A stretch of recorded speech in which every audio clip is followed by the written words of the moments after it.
নমস্কার বন্ধুরা, নতুন একটা কেক বানানোর ভিডিও নিয়ে আপনাদের সামনে আবার হাজির হয়েছি। আজ আমি আপনাদের আটা দিয়ে কেক বানানো দেখাবো। হ্যাঁ, ঠিকই শুনেছেন, আটা দিয়ে কেক বানাবো। আমরা বাড়িতে যে আটার রুটি খাই, সেই আটা দিয়ে যে এত দারুণ কেক বানানো যায়, এই ভিডিওটা না দেখলে বুঝতেই পারবেন না। ময়দা যেহেতু স্বাস্থ্যকর নয়, তাই আটা দিয়েই কেক বানিয়ে দেখাবো। তো এই ভিডিওটা কত দারুণ হতে চলেছে বুঝতেই তো পাচ্ছেন। ভিডিওটা না কেটে লাস্ট পর্যন্ত দেখতে থাকুন। এখানে আমি একটা পাত্র নিয়ে নিয়েছি। চা চামচের 3 থেকে 4 চামচ আখের গুড় নিয়ে নিয়েছি। চা চামচের 3 চামচ সাদা তেল নিয়ে নিয়েছি, যে তেল আমরা রান্নার কাজে ব্যবহার করি। তেলটা আখের গুড়ের সঙ্গে খুব ভালো করে মিশিয়ে নেব। ভালো করে আমার মেশানো হয়ে গেছে। এই বাটির মাপ করে আমি 1.5 বাটি আটা নিয়ে নিচ্ছি। আটার সঙ্গে গুড়টাকে খুব ভালো করে মিশিয়ে নিতে হবে।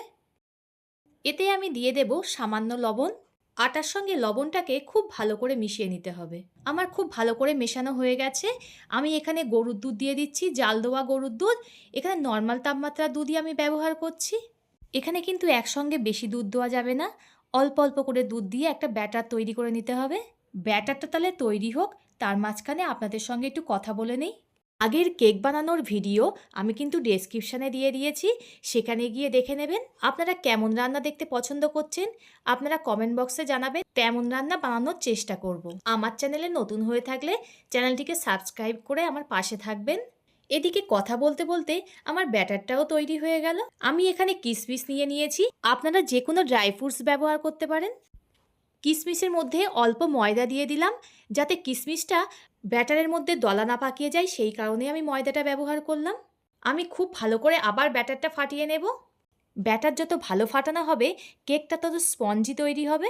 এর মধ্যে দিয়ে দিলাম 1 চামচ ভ্যানিলা এসেন্স। আবারও খুব ভালো করে ফাটিয়ে নেব।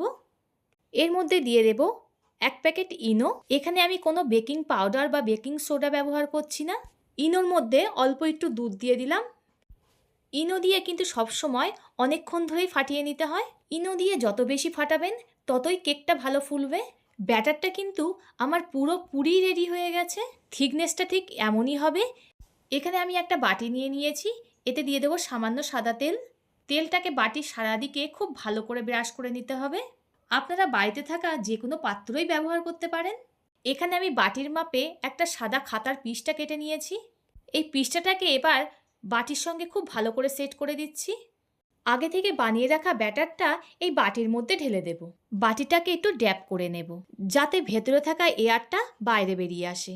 যেহেতু উনুনে আমি কেকটা করব, তাই আগে থেকে আমি কড়াটা গরম হতে বসিয়ে দিয়েছি।